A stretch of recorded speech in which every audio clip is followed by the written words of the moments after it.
अस्सलाम वालेकुम। सियाणे कहंदे भी धूड़ डाया चंद नहीं लुकदा।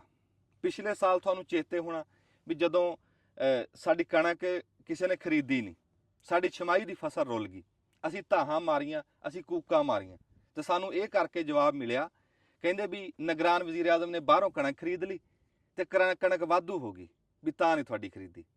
असीं दंदां थल्ले जीभ दे के टाइम टपा लिया। हुण जदों कणक दी गाडी दा टाइम आया ते फिर इस सरकार ने ना ਵੱਡੇ ਵੱਡੇ ਅਫਸਰ ਟੋਰ ਤੇ ਜ਼ਿਮੀਂਦਾਰਾਂ ਨੂੰ ਇੱਥੇ ਏਸੀ ਡੀਸੀ ਕੀ ਸਾਰੇ ਆ ਕੇ ਤਰਲੇ ਲੈਂਦੇ ਸੀ ਜ਼ਿਮੀਂਦਾਰਾਂ ਵੀ ਯਾਰ ਕਣਕ ਗੱਡੋ। ਫਿਰ ਲਾਲਚ ਦਿੱਤੇ ਵੀ ਕੁਰਾਂਦਾਜ਼ੀਆਂ ਟਰੈਕਟਰ ਖਬਰੇ ਕਿਹੜੇ ਕਿਹੜੇ। ਅਸੀਂ ਇਹਨਾਂ ਦੀਆਂ ਗੱਲਾਂ 'ਚ ਆ ਗਏ। ਉਹ ਜਿੱਦਾਂ ਕੋਈ ਗਰੀਬ ਜਿਹਾ ਰਿਸ਼ਤੇਦਾਰ ਹੋਵੇ ਨਾ ਤੇ ਉਹਨੂੰ ਵਿਆਹ ਦੇ ਮੌਕੇ ਤੇ ਮਨਾ ਲੈਂਦੇ ਆ, ਵਿਆਹ ਟੱਪ ਗਿਆ ਮੁੜ ਕੇ ਉਹਦੀ ਬਾਤ ਨਹੀਂ ਲੈਂਦੇ। ਸਾਡੇ ਨਾਲ ਵੀ ਇਹੀ ਹੋਈ। ਅਸੀਂ ਇਹਨਾਂ ਦੀ ਗੱਲਾਂ 'ਚ ਆ ਕੇ ਕਣਕ ਗੱਡ ਲਈ, ਫਿਰ ਇੱਥੇ ਖਰਚਾ ਕਰ ਲਿਆ ਪਾਣੀ ਦਾ, ਸਪਰੇਅ, ਖਾਦ, ਬੀਜ ਦਾ, ਵਹਾਈ ਦਾ। ਹੁਣ ਜਦੋਂ ਸਾਡੀ ਕਣਕ ਗਡੀ ਗਈ ਆ ਲੈ, ਉਹਨਾਂ ਨੇ ਸਾਡੀ ਕਣਕ ਖਰੀਦਣੀ ਤਾਂ ਕੀ ਹੈ, ਸਰਕਾਰ ਨੇ ਅਮਦਾਦੀ ਕੀਮਤ ਤਾਂ ਕੀ ਦੇਣੀ, ਬਾਰਦਾਨਾ ਤਾਂ ਕੀ ਦੇਣਾ, ਉਹ ਮਹਿਕਮਾ ਹੀ ਮੁੱਢੋਂ ਪੱਟਤਾ ਉਹ ਪਾਸਕੋ ਜਿਹਨੇ ਸਾਡੀ ਕਣਕ ਖਰੀਦਣੀ ਸੀ। ਵੀ ਉਹ ਕੋਈ ਬੀਬੀ ਨਾ ਉਹਦਾ ਸ਼ਨਾਖਤੀ ਕਾਰਡ ਬਣ ਕੇ ਆਇਆ, ਉਹਦੇ ਸ਼ਨਾਖਤੀ ਕਾਰਡ ਦੇ ਉੱਤੇ ਬੇਵਾ ਲਿਖੀ ਗਿਆ।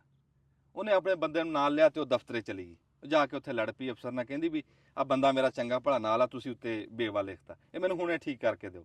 ਅਫਸਰ ਵੀ ਕਿਤੇ ਆਖਿਆ ਬੈਠਾ ਸੀ, ਕਹਿੰਦਾ ਹੁਣੇ ਠੀਕ ਕਰਾਣਾ, ਕਹਿੰਦੀ ਹਾਂ ਹੁਣੇ ਠੀਕ ਕਰਕੇ ਦਿਓ। ਉਹਨੇ ਕੱਢਿਆ ਪਿਸਤੌਲ, ਉਹਦਾ ਬੰਦਾ ਫੜਕਾ ਦਿੱਤਾ, ਕਹਿੰਦਾ ਲੈ ਵੀ ਹੁਣ ਦੇਖ ਵੀ ਠੀਕ ਹੋ ਗਿਆ।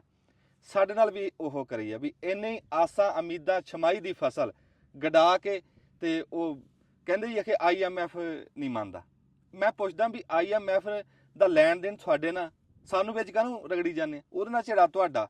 ਫਿਰ IMF ਨੂੰ ਸਾਡੀ ਗਰੀਬ ਕਿਸਾਨਾਂ ਦੀ ਕਣਕ ਤਾਂ ਦਿਖ ਗਈ, ਤੁਹਾਡੇ ਪ੍ਰੋਟੋਕੋਲ ਨਹੀਂ ਦਿਖੇ। IMF ਨੇ ਇਹ ਤਾਂ ਕਿਹਾ ਨਹੀਂ ਵੀ ਕੈਮਰਾਮੈਨ ਘਟਾ ਲਓ, ਇਹ ਕਹਿਤਾ ਵੀ ਇਹ ਕਣਕ ਨਾ ਖਰੀਦੋ।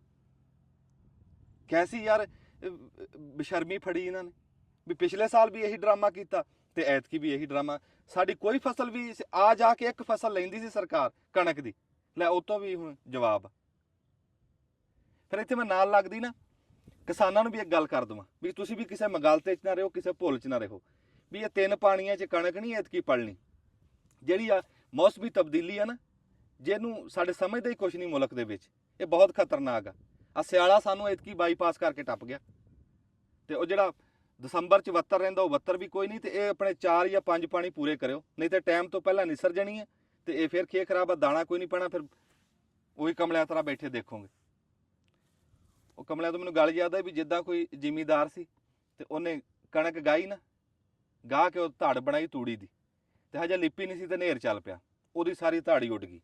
ਉਹ ਵਿਚਾਰਾ ਗਮ ਲੈ ਗਿਆ ਤੂੜੀ ਦਾ, ਉਹ ਔਂਤਰੀਆਂ ਬੌਂਤਰੀਆਂ ਮਾਰਨ ਲੱਗ ਗਿਆ। ਮੁੰਡਾ ਉਹਦਾ ਬਾਹਰਲੇ ਮੁਲਕੋਂ ਆਇਆ, ਉਹਨੇ ਕਿਹਾ ਯਾਰ ਅੱਬੇ ਨੂੰ ਬਾਹਰ ਲੈ ਕੇ ਜਾਣਾ, ਉੱਥੇ ਕੋਈ ਦੁਨੀਆਦਾਰੀ ਦਿਖਾਣਾ ਵੀ ਖਬਰੇ ਠੀਕ ਹੋ ਜੇ, ਭੁੱਲ ਜੇ ਤੂੜੀ ਨੂੰ। ਉਹ ਅੱਬੇ ਨੂੰ ਬਾਹਰ ਲੈ ਗਿਆ, ਉਹਨੇ ਜਾ ਕੇ ਉੱਥੇ ਸਮੁੰਦਰ ਤੇ ਅੱਗੇ ਪਿੱਛੇ ਨੂੰ ਫਰਾਇਆ ਤੇ ਉਹ ਕਹਿੰਦਾ ਵੇਖ ਕਿੱਦਾਂ ਅੰਗਰੇਜ਼ ਫਿਰਦੇ ਆ, ਆਪਣੀਆਂ ਮੌਜਾਂ ਕਰਦੇ ਅੱਬਾ, ਤੇ ਕਿੱਦਾਂ ਲੱਗ ਰਿਹਾ ਤੈਨੂੰ। ਉਹ ਅੱਬਾ ਅੱਗੋਂ ਬਣਾ ਸਵਾਰ ਕੇ ਕਹਿੰਦਾ ਅਖੇ ਪੁੱਤ ਇਹਨਾਂ ਨੇ ਬੇਫਿਕਰੀ ਨਾਲ ਫਿਰਨਾ ਹੀ ਆ, ਇਹਨਾਂ ਦੀ ਕਿਹੜਾ ਤੂੜੀ ਉੱਡੀ।